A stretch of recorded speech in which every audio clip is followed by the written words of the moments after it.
11 મે 2026 ચર્ચામાં એટલે છે કારણ કે વડાપ્રધાનની સોમનાથ મુલાકાત છે, વિવિધ કાર્યક્રમો છે, સંબોધનો છે, પૂજા અર્ચના છે.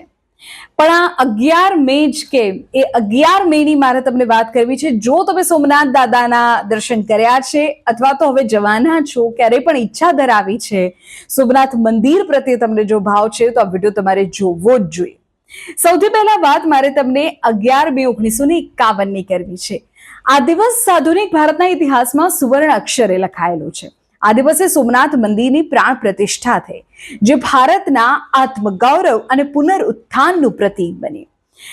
આ જ ઘટના, આ ઐતિહાસિક ઘટનાની સંપૂર્ણ યાત્રા આજે આપણે કરીએ.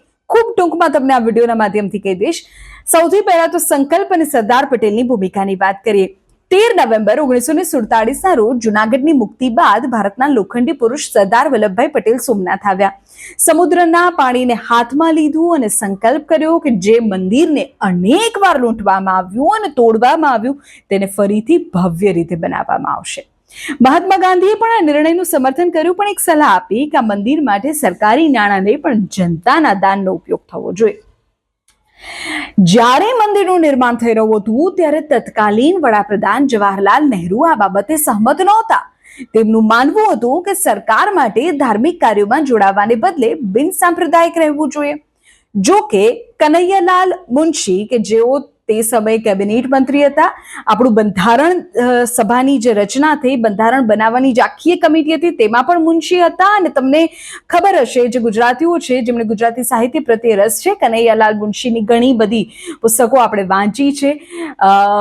તો એ કે મુનશી તે સમયે કેબિનેટ મંત્રી હતા. તેમણે સ્પષ્ટ કર્યું કે સોમનાથનું પુનઃનિર્માણ તો થશે, અને આ સોમનાથનું પુનઃનિર્માણ એ ભૂતકાળના અન્યાયને સુધારવાનું અને રાષ્ટ્રીય સ્વાભિમાનનું કાર્ય છે, રાજકીય કાર્ય નહીં.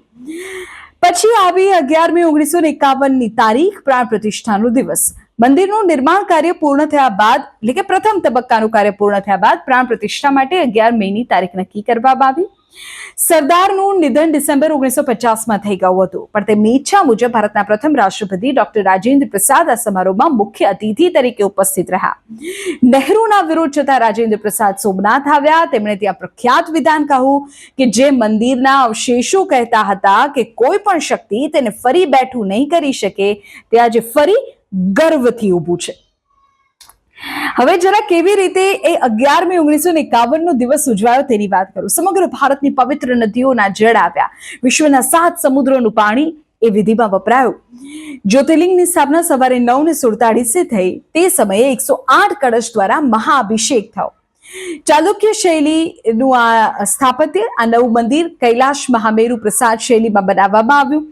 તેના મુખ્ય સ્થપતિ એટલે કે આર્કિટેક્ટ પ્રભાશંકર સોમપુરા, જેમનો પરિવાર આજે પેઢીઓથી મંદિરોની રચના કરતો આવ્યો છે અને ભારતના સનાતનના પ્રતીકોનું નિર્માણ કરતો આવ્યો છે.